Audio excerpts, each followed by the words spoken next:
BJP के श्री अमित शाह द्वारा संसद में भारतीय संविधान के मूल निर्माता व दलितों एवं अन्य उपेक्षित वर्गों के पूजनीय भगवान व मसीहा परम पूज्य बाबा साहब डॉक्टर भीमराव अम्बेडकर के बारे में जिन शब्दों का इस्तेमाल किया गया है तो उससे बाबा साहब की गरिमा व अस्तित्व को काफ़ी ठेस पहुंची है।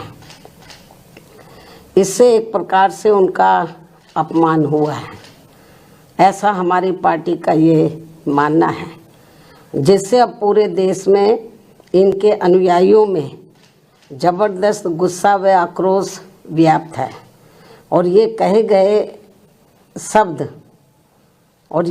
कहे गए शब्द इनको जल्दी ही वापस ले लेने चाहिए तथा इसके लिए इनको पश्चाताप भी जरूर करना चाहिए, तो ये बेहतर होगा। वरना इनके अनुयायी इस घटना को कभी भी भुला नहीं पाएंगे तथा ना ही इनको कभी माफ़ कर पाएंगे। जिस प्रकार से बाबा साहब के प्रति कांग्रेस पार्टी के असंख्य रहे गलत कारनामों को इनके अनुयायी अभी तक भी भुला नहीं पाए हैं और ना ही ये कभी कांग्रेस पार्टी को माफ़ करने वाले हैं, चाहे ये अपने कितने रंग ढंग व चाल आदि भी क्यों ना बदल लें। इतना ही नहीं बल्कि कांग्रेस पार्टी ने बाबा साहब के देहांत के बाद तो इनके नाम को व संविधान निर्माण में रहे इनके अहम योगदान को भी इतिहास के पन्नों से मिटाने की भी पूरी कोशिश की है। हालांकि अपने इस मकसद में ये पार्टी अब तक जरूर कामयाब हो जाती, ये कांग्रेस पार्टी अब तक जरूर कामयाब हो जाती यदि बाबा साहब डॉक्टर भीमराव अम्बेडकर के देहांत के बाद इनके अधूरे रहे कारवा को आगे बढ़ाने के लिए मान्यवर श्री कांशीराम जी अपना पूरा जीवन समर्पित करके वे आगे नहीं आते, जिसको मंजिल तक पहुंचाने के लिए मुझे भी अपनी पूरी जिंदगी समर्पित करनी पड़ी है। इसके साथ ही मान्यवर श्री कांशीराम जी ने बाबा साहब के संघर्ष व इनके कारवां को ख़त्म करने वाली कांग्रेस पार्टी के सभी साम दाम दंड भेद आदि हथकंडों का मुकाबला करके व उनसे सावधानी बरतते हुए तब फिर बीएसपी का गठन किया है, जिससे अब कांग्रेस, बीजेपी व अन्य सभी जातिवादी एवं संकीर्ण मानसिकता रखने वाली पार्टियां किस्म किस्म के हथकंडे इस्तेमाल करके कमज़ोर करने में लगी है।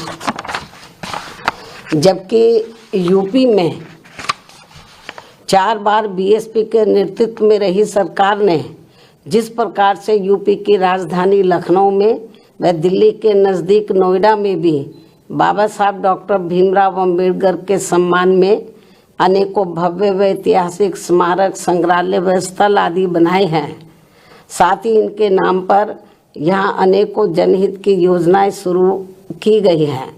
नए जिलों के नाम आदि भी रखे गए हैं, जिनमें से बाद में काफ़ी कुछ को समाजवादी पार्टी की सरकार ने बदल भी दिया है, जो इस पार्टी की बाबा साहब के प्रति इनकी नफरत को भी दर्शाता है, जो अब कांग्रेस के साथ मिलकर इनके सम्मान की हवाई बातें कर रहे हैं। इसी प्रकार इन वर्गों से जुड़े अन्य संतों, गुरुओं व महापुरुषों आदि को भी पूरा आदर सम्मान दिया गया है, जिससे अब कांग्रेस व बीजेपी आदि की नींद उड़ी हुई है। ये जो हमने काम किए बाबा साहब के सम्मान में, तो उससे अब बीजेपी व कांग्रेस आदि की नींद उड़ी हुई है, जिनके अनुयायियों के वोटों को लुभाने के लिए, जिनके अब बाबा साहब के जो अनुयायी हैं या अन्य संत, गुरु और महापुरुष हुए हैं, उन जो दलित और अन्य पिछड़े वर्ग से ताल्लुक़ रखते हैं, तो उनके अनुयायियों के वोटों को लुभाने के लिए फिर बीजेपी को भी मजबूर होकर वे अपने दिल पर पत्थर रखकर इनके सम्मान में कुछ कदम भी उठाने पड़े हैं। और अब कांग्रेस पार्टी भी बाबा साहब के दलित व अन्य उपेक्षित वर्गों के वोटों को लुभाने के लिए आए दिन किस्म किस्म की सियासत करने में लगी है। और इसी क्रम में कांग्रेस पार्टी अब इस कोशिश में लगी है कि श्री अमित शाह के मुद्दे पर कुछ न कुछ दलितों का वोट जरूर बटोर लिया जाए, जबकि बाबा साहब ने अपने जीते जी दलितों व अन्य उपेक्षित वर्गों के लोगों को इस पार्टी के बारे में सावधानी के तौर पर उन्हें ये कहा था कि कांग्रेस पार्टी कभी भी माफ़ करने लायक पार्टी नहीं है। इस पार्टी से इन वर्गों के लोग कभी भी जुड़ने की कोशिश ना करें, ये बाबा साहब ने कहा था। क्योंकि जिस कांग्रेस पार्टी ने कदम कदम पर हमेशा मेरा अपमान किया, यानी कि बाबा साहब का अपमान किया है, मुझे इस पार्टी ने कानून मंत्री पद से इस्तीफा देने के लिए मजबूर किया तथा संसद में चुनकर भी नहीं आने दिया है। इसके अलावा जो भी कानून संविधान में इनके हितों में बनाए गए हैं, वीकर सेक्शन के हितों में बनाए गए हैं, तो उन्हें भी लागू नहीं होने दिया गया है, जिनका चाल चरित्र व चेहरा अभी तक भी बदला नहीं है। और अब तो ये पार्टी भारतीय संविधान में इन वर्गों के मिले आरक्षण को ही सही वक्त आने पर खत्म करने में लगी है। और इन सब मामलों में बीजेपी भी हमें कोई पीछे नज़र नहीं आती है, पीछे होती हुई। और इन सब मामलों में बीजेपी भी कोई पीछे नहीं है। ये पार्टी भी इन वर्गों के वोटों को लुभाने के लिए आए दिन किस्म किस्म की सियासत करती रहती है। और इस चक्कर में अब ये पार्टी खुद ही अपने जंजाल में बहुत बुरी तरह से फंस गई है। कहने का तात्पर्य ये है कि चाहे बीजेपी हो या फिर कांग्रेस पार्टी एंड कंपनी के लोग हों, ये सभी दल अभी भी बाबा साहब का कतई भी दिल से सम्मान नहीं करते हैं। अर्थात इनका सम्मान केवल दिखावटी व छलावा वाला ही रहा है, अभी तक जो हमें देखने के लिए मिल रहा है। और अब ये सभी पार्टियां बाबा साहब का केवल नाम इस्तेमाल करके इनके अनुयायियों का वोट लुभाने में ही लगी हैं, जिनसे बाबा साहब के अनुयायियों को हमेशा सावधान रहना है। और अब इन्हें बाबा साहब के पद चिन्हों पर चलकर अपनी एकमात्र हितैषी पार्टी बीएसपी से ही जुड़कर अपने मसीहा व भगवान बाबा साहब डॉक्टर भीमराव अम्बेडकर का नाम यूपी की तरह पूरे देश में भी रोशन करना है, ताकि फिर कांग्रेस, बीजेपी व अन्य कोई भी जातिवादी व संकीर्ण मानसिकता रखने वाली पार्टी कभी भी इनका अपमान करने की अपनी हिम्मत न जुटा सके, तथा फिर आए दिन इनके अनुयायियों का हर स्तर पर हो रहा शोषण व उत्पीड़न आदि भी होना काफ़ी हद तक जरूर बंद हो जाएगा। संक्षेप में अब मेरा यही कहना है कि खासकर दलितों व अन्य उपेक्षित वर्गों के वोटों के लिए पिछले 1-2 दिनों से संसद में सत्ता व विपक्ष के बीच में जो सियासत चल रही है और उनके वोटों के लिए इनमें मेरे व तेरे अम्बेडकर हैं, जो ये सब चल रहा है। और अब इनकी ये लड़ाई धक्का मुक्की तक भी उतर आई है, ये सब शोभा नहीं दे रहा है। और पूरे देश के जो वीकर सेक्शन के लोग हैं, ये सब देख रहे हैं इनकी ये जो सियासत चल रही है वीकर सेक्शन के वोटों के खातिर, ये सब देख रहे हैं। मुझे नहीं लगता जो कुछ ये सियासत चल रही है तो वीकर सेक्शन के लोग न सत्ता के बहकावे में आने वाले हैं और ना ही विपक्ष के, क्योंकि उनको ये मालूम पड़ गया ये हमारे हितों में कुछ करने वाले हैं नहीं, केवल हमारा वोट चाहते हैं और संविधान की बात जरूर करते हैं लेकिन संविधान पर अमल नहीं करते हैं। और यदि इन्होंने संविधान पर अमल किया होता तो फिर बाबा साहब अपने कानून मंत्री पद से इस्तीफा क्यों देते? और फिर आज जो कांग्रेस हमें या विपक्ष या कांग्रेस या जो अन्य विपक्ष जो हमें सत्ता से बाहर नजर आता, वो नहीं आता। यदि ये ईमानदारी निष्ठा से संविधान का जो हमेशा संविधान को दिखाते रहते हैं, उस पर इन्होंने रत्ती भर भी अमल नहीं किया, कांग्रेस पार्टी एंड कंपनी के लोगों ने। और यदि अमल किया होता तो आज इनकी इतनी बुरी हालत नहीं होती। आज इनको अपने रंग ढंग और चाल ये नहीं बदलने पड़ते। तो ये सब क्यों करना पड़ रहा है? क्योंकि इन्होंने इनको जो वीकर सेक्शन के लोग हैं, दलित व अन्य उपेक्षित वर्गों के लोग, तो इनको ये सोचा कि इनको किस्म किस्म के लालच देकर गुमराह इनको किया जाए, इनके लिए कुछ किया ना जाए।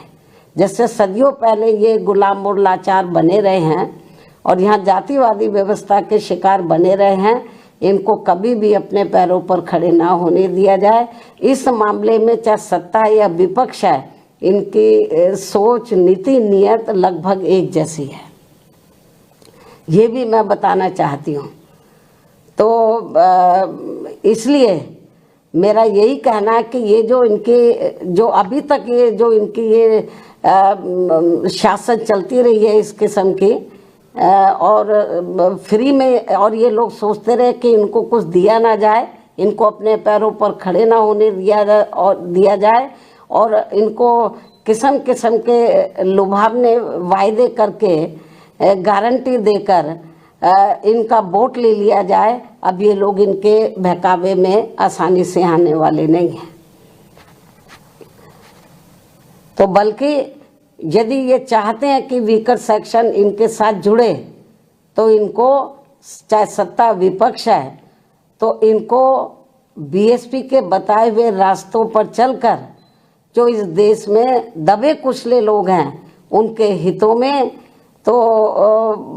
में बाबा साहब का सम्मान करने के साथ साथ इनके अनुयायियों को संविधान का पूरा लाभ देकर इनका दिल जीतना होगा। जो अभी पार्लियामेंट में जो इसके साथ जो वहाँ पे सियासत जो चल रही है, इससे ये वीकर सेक्शन का दिल नहीं जीत पाएंगे। जो ये संभव होता हुआ नज़र नहीं आ रहा। मुझे नहीं लगता कि ये लोग कुछ अपनी सोच में, नीतियों में परिवर्तन कर पाएंगे। ऐसे में इनको इनकी इस दिखावटी, यानी कि जो दबे कुचले लोग हैं या दलित वर्ग के लोग हैं, तो इनको इनकी इस दिखावटी व छलावा वाली सियासत से ज़रूर बचना चाहिए। और अब मैं अंत में सत्ता व विपक्ष को ये चेतावनी भी दे रही हूँ, यदि इन्होंने दलितों व अन्य उपेक्षित वर्गों के वोट के खातिर अपनी ये सियासत बंद नहीं की, तो फिर हमारी पार्टी को इनके विरुद्ध पूरे देश में आवाज़ उठानी पड़ेगी और इनका फिर पूरा पर्दाफाश करना पड़ेगा। इसलिए सत्ता और विपक्ष को तो बाबा साहब का नाम का इस्तेमाल करके ये जो इसकी आड़ में ये वीकर सेक्शन का जो वोट लेने के की जो सियासत कर रहे हैं, तो ये अब इस सियासत नहीं चलेगी। क्योंकि जो वीकर सेक्शन के लोग हैं, तो अब वो काफ़ी जागरूक हो चुके हैं। बाबा साहब ने काफ़ी हद तक इनको जागरूक किया। उनके ध्यान के बाद बीएसपी ने इन वर्गों को काफ़ी हद तक जागरूक किया। मैं फिर इस बात को दोहराना चाहती हूँ कि यदि बीएसपी नहीं बनी होती, तो अब तक ये बाबा साहब का नाम मिटा देते और जो संविधान में दबे कुचले लोगों को कानूनी अधिकार मिले, उन्हें ख़त्म कर देते। ये तो बीएसपी की वजह से इनकी मजबूरी है। तो इसलिए जब उसमें ये कामयाब नहीं हो पा रहे हैं, तो ये लोग अब सोच रहे हैं कि इसके बाद इन्होंने बीएसपी को ख़त्म करने का प्रयास किया कि बीएसपी को ही ख़त्म किया जाए, तब दबे कुचले लोगों का वोट पड़ेगा। तो इन्होंने छोटी छोटी पार्टियां बनाई, स्वार्थी किस्म के लोगों को इस्तेमाल करके, ताकि इनका चुनाव में वोट बढ़ जाए। ये सब किया इन्होंने। तो लेकिन इनको लगा कि बीएसपी फिर भी कमज़ोर नहीं हो रही है, तो अब इन्होंने ये नई नौटंकी शुरू की है, नई सियासत शुरू की है जो ठीक नहीं है। और जो दलित और वीकर सेक्शन के, जो अन्य वीकर सेक्शन के लोग हैं, अब ये जल्दी से इनके बहकावे में आने वाले नहीं हैं। इनको इसलिए सत्ता और विपक्ष को, जो पार्लियामेंट में इस समय चल रहा है, इनको अपनी ये घिनौनी राजनीति सियासत बंद करनी चाहिए। तो इन्हीं लफ्ज़ों के साथ ही, इन्हीं ज़रूरी बातों के साथ ही अब मैं अपनी बात यहीं समाप्त करती हूँ। धन्यवाद। जय भीम व जय भारत।